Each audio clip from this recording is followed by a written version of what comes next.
जैसे ही ये lateral entry वाला मामला हम लोग के संज्ञान में आया, उसी वक्त से मैंने लगातार अलग अलग जगहों पे कंसर्न अथॉरिटीज के सामने मैंने अपने इस विषय को रखा।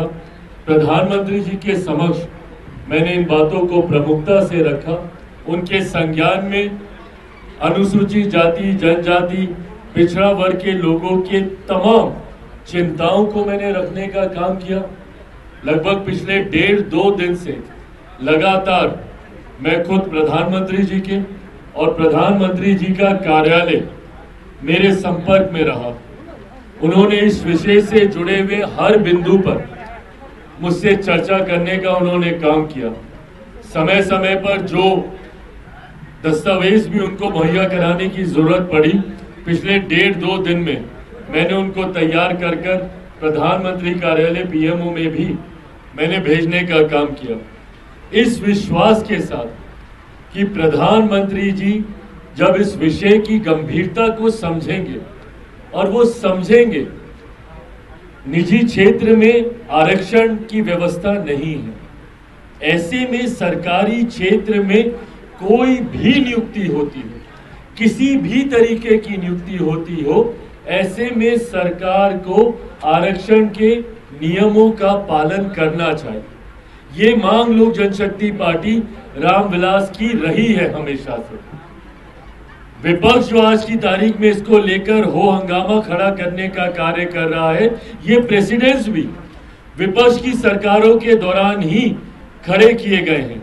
इन्हीं लोगों ने कई ऐसी नियुक्तियां की हैं, भले आवाज वैसे भी आ ही रही होगी, भले वो कांग्रेस की सरकार हो या कांग्रेस के नेतृत्व में अलग अलग समय में बनी गठबंधन की सरकारें हों। इससे पूर्ण भी कई ऐसे उदाहरण रहे हैं जहां पे लेटरल नियुक्तियां की गई हैं, जिसके तहत डायरेक्ट उन पदों पर बिना आरक्षण के प्रावधानों का ध्यान रखे हुए नियुक्तियां कराई गई हैं। और आज जब हमारी सरकार के द्वारा इस तरीके का विज्ञापन आया तो विपक्ष ने एक ऐसा माहौल बनाने का प्रयास किया जैसे इतिहास में पहली बार ऐसा हो रहा हो। पहले हुआ इसलिए ये हो रहा है, सही है, मैं इसका भी पक्षधर नहीं हूँ, इसीलिए मैंने इसके खिलाफ भी अपनी बातों को रखा।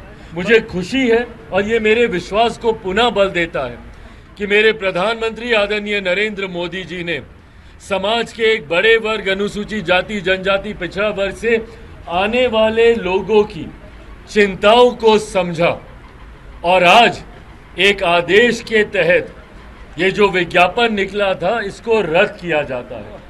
मैं, मेरी पार्टी लोक जनशक्ति पार्टी रामविलास, मेरे प्रधानमंत्री आदरणीय नरेंद्र मोदी जी का धन्यवाद देती है।